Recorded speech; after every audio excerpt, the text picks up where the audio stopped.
de l'architecte, c'est de servir des besoins dans la société, d'abri, qui est un besoin fondamental, finalement. Le plus beau geste de l'architecte, c'est lorsqu'il implante une maison sur un site donné. En 1972, 13, 14, j'avais acheté 3 érablières dans Bellechasse et finalement, j'avais décidé d'y construire ma maison. J'étais associé avec un architecte à ce moment-là, architecte urbaniste, qui était de beaucoup mon aîné. Et finalement, nous avions marché le terrain pendant 2 ans sur 4 saisons. Puis à un moment donné, un printemps lumineux, où il y avait encore des cabanes à sucre et tout ça, qui était en fermage, il se retourne vers moi, il dit « La maison, on va la mettre ici. Sa façade va être comme ça. Ce mur de périmètre ouvert à la lumière va être là. Il va y avoir une grande galerie.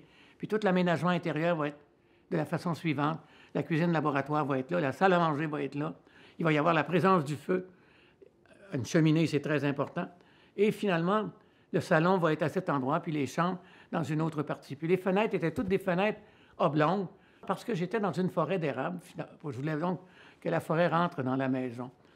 Cette implantation, ce geste d'implantation de la maison, j'ai trouvé que c'était le geste le plus fort d'un architecte qui sait qui tu es sur le plan social, où s'en va ton avenir, tes capacités économiques et puis les qualités d'un site. Donc, ce qu'il veut faire, c'est un projet de bonheur, un projet heureux avec ta maison. Un des grands plaisirs que j'avais quand j'étais professeur titulaire à l'UQAM, c'était d'amener mes étudiants dans une ville, dans un village ou encore en campagne. Je faisais des excursions. Parce que l'architecture, c'est un grand livre d'histoire. Ça nous raconte sur le plan culturel le grand réseau qui a influencé le Québec, la France, l'Angleterre, les États-Unis. Rome également, qui a joué un rôle déterminant avec ses modèles d'église, puis ses modes de style, etc., etc. C'est par là que passe l'histoire des techniques de construction. Tu les as in situ, tu les vois, les maisons, les églises, les dépendances, etc. Dans les rues, tu vois l'architecture urbaine. Donc, je peux te raconter toute l'histoire d'un village sans avoir mis le nez dans aucun document d'archives. Juste à regarder ce document d'archives extraordinaire qui raconte des choses extraordinaires et qui s'appelle le Monument d'architecture. C'est un grand livre d'histoire qui raconte tout quand on est capable de décoder les bâtiments. En fait, le vocabulaire d'architecture, c'est fondamental. Si tu n'es pas capable de nommer les parties d'un bâtiment, tu n'es pas capable de le lire, cette architecture.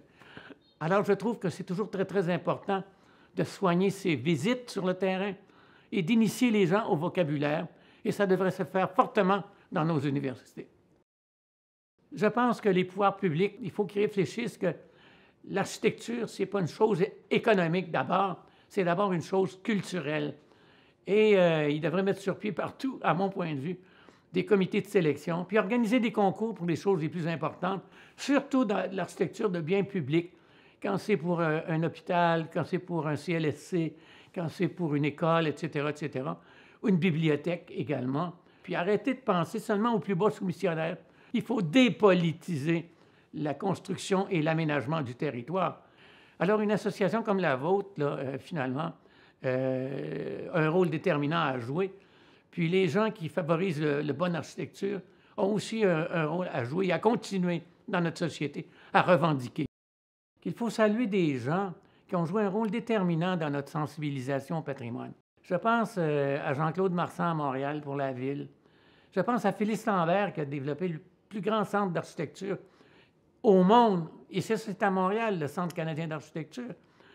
Et il faut saluer Pierre Larochelle à Québec, Marcel Junius qui ont joué aussi un rôle déterminant, Louise Mercier et le magazine Continuité qui ont joué aussi un rôle très, très important, Dino Boumbarou et plein d'autres qui continuent à lutter partout, mais aussi des gens dans toutes les régions du Québec. Je pense ici à la région du Québec, à Gaston Cadrin, il y a d'autres avec le GIRAM. Alors, c'est grâce à ces gens-là qu'on développe tranquillement une éducation au beau, à la belle ville, à la ville heureuse et à l'urbanisme.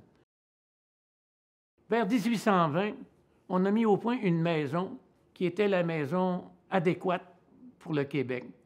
C'était cette grande maison avec beaucoup d'ouvertures, dégagée du sol, une grande galerie en façade, la cuisine d'été pour l'été et l'hiver, la cadence climatique des étés et d'hiver, une grande pièce à l'intérieur qui était la salle commune où on priait, mangeait, chantait, puis les chambres qui étaient toutes du côté nord, le concept d'orientation logique Alors, en façade, on avait finalement l'ensoleillement, donc toutes les pièces où on vivait quotidiennement.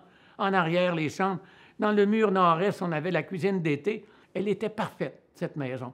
Et les maisons que Pierre Thibault ou que Anne Carrier signent aujourd'hui, c'est des maisons comme celle-là, où on a exactement les mêmes caractéristiques, mais ce qui a changé, c'est les matériaux. C'est une plus grande préoccupation à l'ouverture, au paysage, à la lumière. Mais on a eu, au cours de cette période de 1820 jusqu'à aujourd'hui, peu importe les styles qui sont apparus, toujours une utilisation de ces paramètres de base qui définissent, au fond, la maison où les Québécois sont heureux. Ils sont heureux quand ils possèdent un bâtiment qui respecte ces éléments de base. Alors, le patrimoine, il est tout le temps, partout, même dans la période contemporaine. Puis les maisons que vous faites aujourd'hui, c'est le patrimoine de demain, bien sûr. Absolument.